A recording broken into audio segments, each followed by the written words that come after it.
Hello, vets. Rick Seaman here for Veterans Network, and I'm here at the office of U.S. Congressman Bob Filner, who is ranking member of the U.S. House Committee on Veterans Affairs.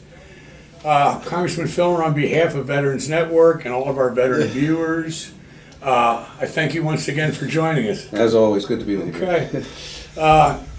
So, you've been our go-to guy since we began this show back in July of 2008, 3 years ago. And during that period, you were the chairman of the Veterans Affairs Committee.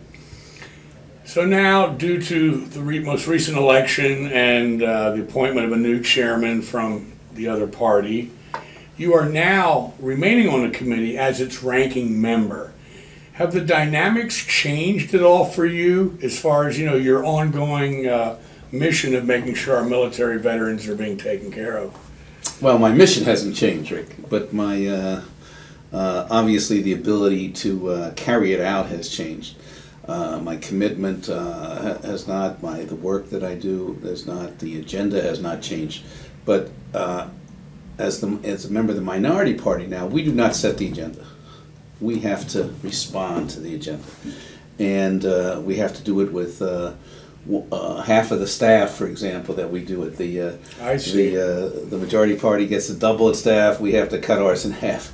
So that's interesting. We're less able to do the job, and I can't decide when we're going to have a hearing or what bills are going to come up or how we're going to have roundtable discussions that we used to have. I still maintain my focus on making sure the transition from active duty to being veterans becomes as seamless as possible, and a veteran is able to deal with civilian society, the educational system, the trying to get a job, which is the most important. The homelessness of veterans, we've adopted a zero tolerance on homelessness in 5 years, but we have to execute a plan to do that. So these issues are the same. There is money in the system to deal with these issues. I don't see it being used adequately or appropriately at some of our hospitals. Somehow, for example, veterans who have PTSD are encountering a hiring freeze at certain hospitals where the clinicians that they need have simply not been hired. This is intolerable, and so those issues still remain. I have, obviously, as a member of the Democratic Party, I have access to the administration, and we'll continue to work every day on behalf of our veterans. Right. So we're now in the 112th Congress. As far as legislation, is there anything looking down the road that's new coming up for veterans? Well, I mean, there's always new legislation, although at this time, 5 years ago when I was chairman, we had passed dozens and dozens of bills. I don't know if they have passed one, actually, that has become a law. But clearly, the job situation is uppermost in many people's mind. We have double the unemployment rate amongst veterans than the general population. I think we have triple the rate for our younger veterans coming back from Iraq and Afghanistan. I mean, this is terrible. When you send these young men and women, and now they're volunteers, to fight for our nation, and they come back and can't get a job. So whether it's training programs, educational programs, I think some of the major corporations in this country have to step forward and say they're going to hire veterans no matter what. Many of these big corporations have tons of cash that they have on the side that they're waiting to see how the economy goes before they invest. It's about time we brought those dollars out to help our veterans. We have problems with banks foreclosing on even our young men and women on active duty. Can you imagine? That's against the law, but they did it. And then to have a veteran facing that same situation because he or she can't find a job, again, we should not tolerate as a nation. So legislation on that, making the GI Bill for the 21st century even better, making sure that there are funds in place, especially for mental illness. Those remain those remain our issues. Right. You mentioned the post 9/11 GI Bill. There's been recently some upgrades to that. Could you elaborate on that? Well, I'm not sure. We've tried to make some changes that fit in with both the lifestyle and the needs of our younger veterans. For example, we don't. Some veterans don't want to go to college. They want to go to a vocational school. Well, the GI Bill should take care of that, and now is. We had some problems with the some what we call low tuition states. There's not enough money for veterans who want to go to private schools, yet in high tuition states they get more to go to private school. We're trying to make that more fair. In-home, if you're doing what we call in-home or distant learning, you still need a housing allowance. We fixed that. So as we go along, there's always fixes that have to be made, and we need feedback from our veterans to see how that bill is working, and we will try to fix it as we go along. Right. So all good stuff on the GI Bill. I hope so. Yeah, yeah.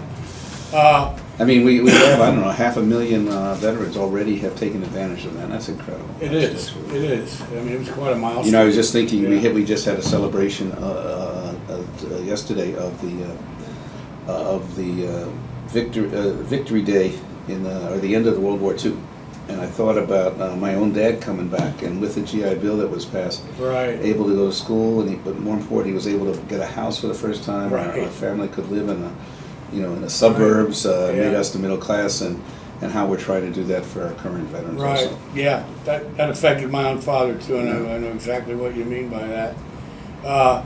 So, Congressman, with all the economic turmoil that we're seeing today, where exactly can our veterans expect to stand on this? Are they going to lose things, or what can they expect?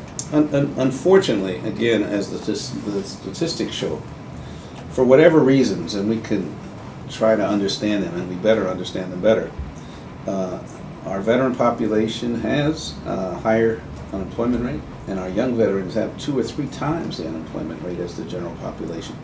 Partially that's because the transition is difficult after many deployments. They have fallen behind their peers in the kind of civilian moving up the ladder, whether it's training or experience on the job. There are issues of adapting to a civilian society, whether that comes from the PTSD from repeated deployments, or just, it's a shock after the comradeship of active duty and the very orderly, disciplined life to be thrown into your civilian economy. And some people get very frustrated. They may have been driving a truck in Baghdad for several years, and they get home and they want a job as a truck driver, and the employer says, no, you got to go to school for 6 months to get a commercial driver's license. Sure. That's just silly. People who've been medics and want to get a job at a hospital don't have the civilian credential.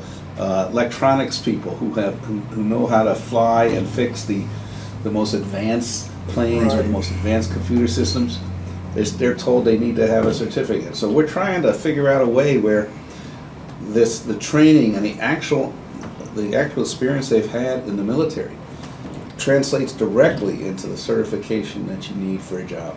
And unfortunately, you're fighting 50 different state bureaucracies sometime on this, and it's not as easy as it sounds. I thought it was very easy, but you're dealing with so many different groups and interests that and yet we've got to clear out that red tape. Mostly it's red tape because you have the training and leadership, you have the training and discipline, you have the training and responsibility in the military, which every employer should want and value.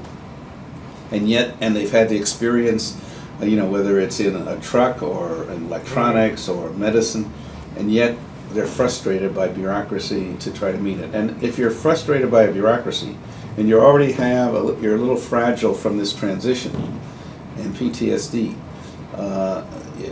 it's hard to be persistent against that bureaucracy. You feel defeated, Right. and we have to give them the help they need, both in their group support, but then in the kind of credentialing that they need to get those jobs. Right. I mean, do you feel, or can we assume that these upgrades on the GI Bill that are now going to allow them to go to, more like trade-oriented training in schools, that may help. That will help, but again, that takes some time. But it takes some time to go through school. So, and those statistics on unemployment then don't change very much. No. So yeah, I mean, the folks who can afford, or whose family situation or whose personal situation allows them to go to school, I think they'll be fine. It's others who may not be able to or want to take that time. They're not able to. They have a couple of kids they got to support. Right. That's where I think our difficulty comes. Yeah, I hear you. Listen, I know you're busy, but one final topic here. You've been at the forefront of this Agent Orange thing since you've been chairman, and continuing today.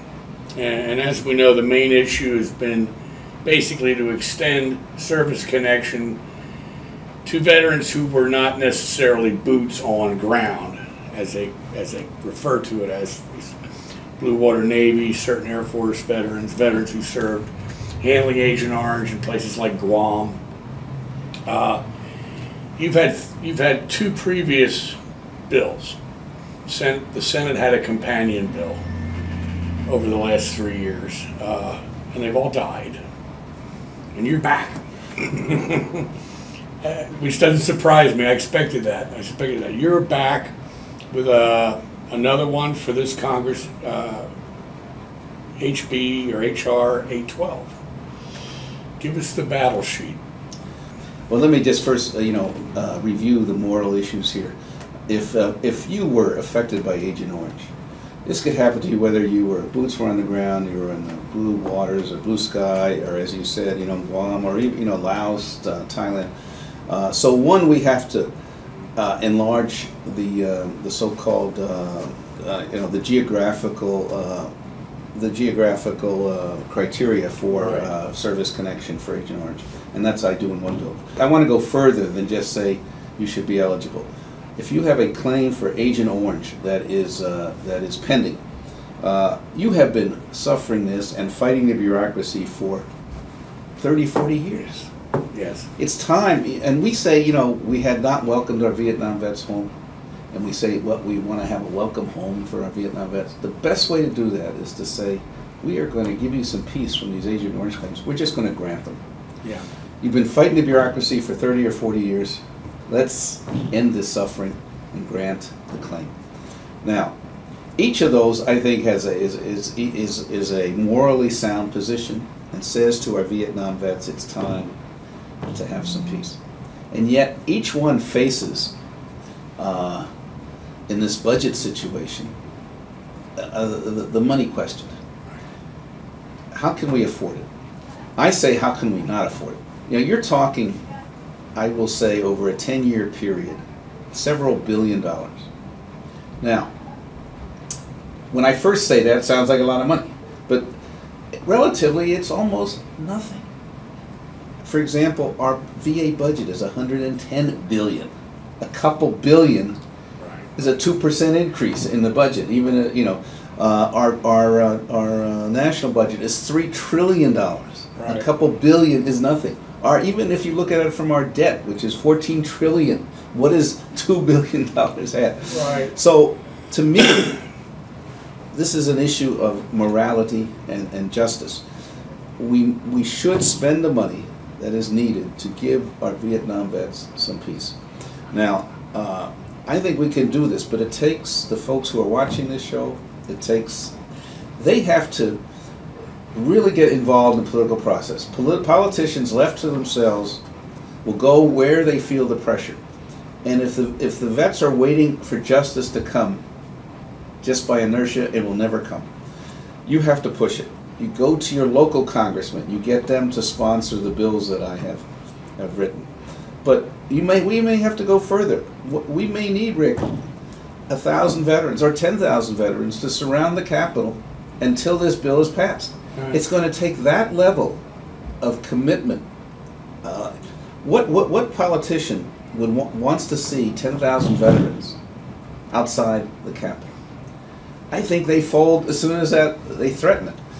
But there's got to be some visible, direct action by the veterans, and not just wait for politicians to do the right thing. On their own, Right. they will go to where they feel the most pressure. It's time for the veterans.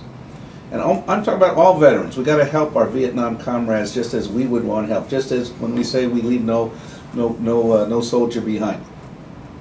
It's got to be all veterans fighting for the rights of the Vietnam vets, because the Persian Gulf vets and the Iraqi war vets will have their own difficulties that they'll need help of others later. Yes. So I say let's surround the Capitol on let's say by Veterans Day, Veterans Day. 2011, There you go. and say it's time for justice. It's time to say welcome home, Vietnam vets. I agree, and I'm sure everybody out there does too. Congressman, that was great. Thank you, sir. Keep Let's do this. keep pounding away for us. Thank you. Okay.